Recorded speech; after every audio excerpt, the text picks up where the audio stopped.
Bird baths, which are used to attract birds, can be seen in many houses.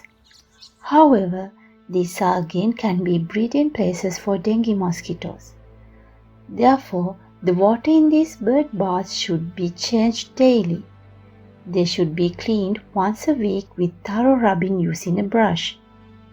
During the rainy season, be vigilant of the rainwater collected in these places. If you are keeping these type of bird baths without water on the outside, make sure to arrange them in a way not to collect rainwater.